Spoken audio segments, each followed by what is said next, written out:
Onto Amadi, the cross in here, which Saman will spill, and there's the third goal. Onto Amadi's second, the goalkeeper's mistake, punished. The table turned when they played South American kings Uruguay and world champion Spain.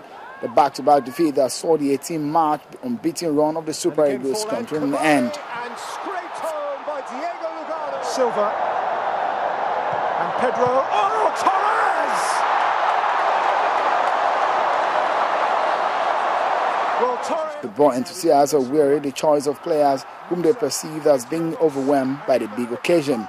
We have good and experienced players. What we lack at the Confederations Cup is the cutting edge. Now, if we had had an Osase in this team, for example, against the background of the absence of Emenike and Moses, it would have given us that cutting edge. Against Haiti, we would have scored at least 12 goals. What could be done to ensure the team put up a decent performance in future international assignments? I think Keshi needs to do a lot of work, especially in the attack, because we've not been scoring goals. In as much as we were all disappointed, but there are a lot of positives, to draw from the competition. It now shows that we need to work on our defense now. The Confederations Cup no doubt provided the Super Eagles with a prime opportunity to demonstrate their beginning ability before a global audience. But lessons have been learned that Brazil 2014 will be no tea party if they eventually qualify for the World Cup. All right, welcome back. Well, we're not impressed, but we're not disappointed. We knew before we left for Brazil that, of course, Spain and Uruguay, they are high up there. But, of course, we expected our team to do well. Well, some believe they did well. Some believe they lacked the cutting edge.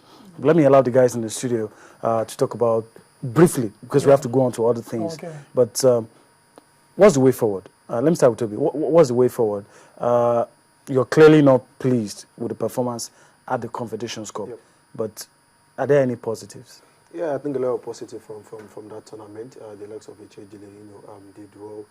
Going forward, we see, Mikel, especially Mikel, we see a lot of potential. Those potential we saw in 2005. Get into the attack and also, show the back. Getting goals, show the back. But I think, like a lot of opinion, we can just, evict the experience out of this. But my problem now is, we need, even though we are going to be recall some players back, they are going to be the experienced player in quotes who play regularly for their club side, who can not just bring them all back. It's not pack them back, and at the end of the day, like Keshi said, we need to keep the team spirit going forward. Yet we are still rebuilding. Despite if he has Scolari, even the Madrid, won the Confederation Cup, he will still tell you this squad is not yet ready. Just like the Nigerian side, they see Yobo somewhere who needs 100 caps. We are still hoping he can just come back, help Kenneth and the likes of Godfrey. But for me, I don't want to mention names, but I think we should recall experience that play regularly that could help the team, not the experience that will come back to this team and destabilize the team spirit. Yeah, experience in the real experience, not just because a player has played for 10 years in the Super Eagles. No. Like you said, I think I agree with you. Players that are super regulars in their clubs. But let's talk about the home-based Eagles. Keshi said he's impressed so far. The boys didn't disappoint him. I think I quite agree. But the boys are in camp. They're preparing for that crucial African Nations Cup qualifier against Côte d'Ivoire. And, they will leave for Kaduna tomorrow. And everything seems good.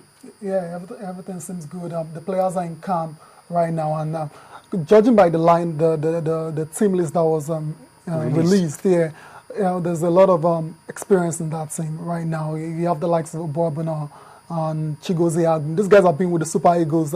They've been to international tournaments. So I'm hoping the experience gathered during that time will rub off on them, because they've played 2 editions of this competition so far without qualifying. It doesn't augur well for the domestic game in Nigeria. So I'm hoping the game against Côte d'Ivoire, they take a very positive result to Abidjan.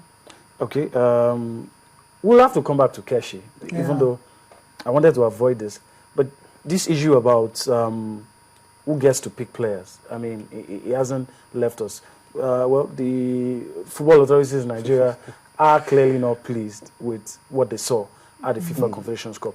But I want you guys to, be objective in whatever you're going to say. Is there any precedence? Is there anywhere in the world where, I mean, a coach has players picked for him.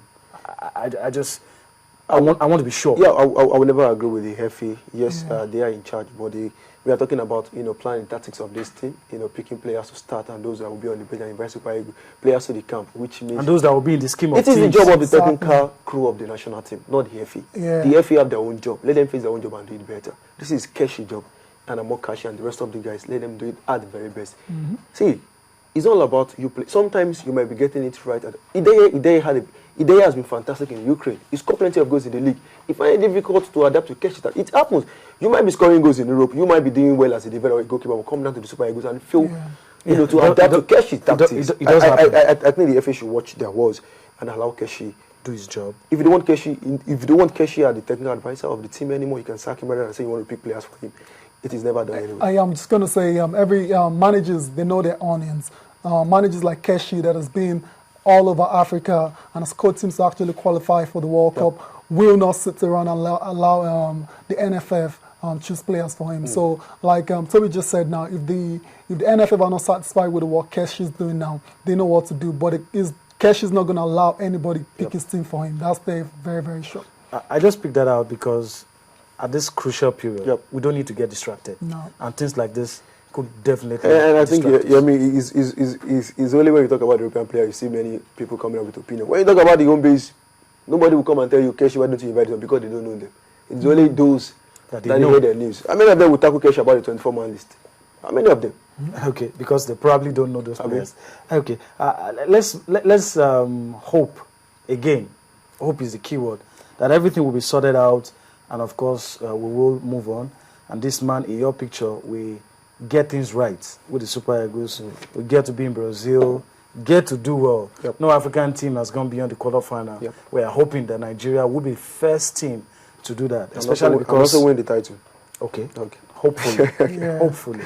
Nigerians want to see the World Cup in Nigeria. Okay, let's move on. Let's talk about something that doesn't bring smile to your face. We're talking about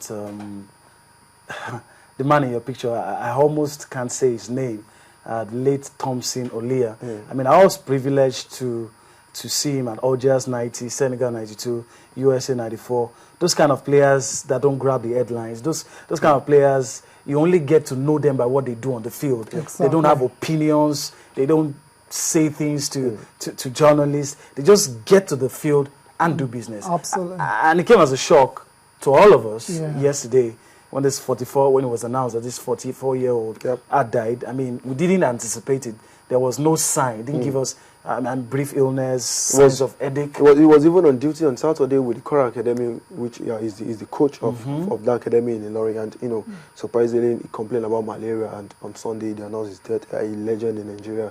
Won the Nations Cup, was part of the squad that qualified Nigeria for the first World Cup. He's part of that golden era that you always talk about. There are three. And something is still missing about that golden era. there are three now.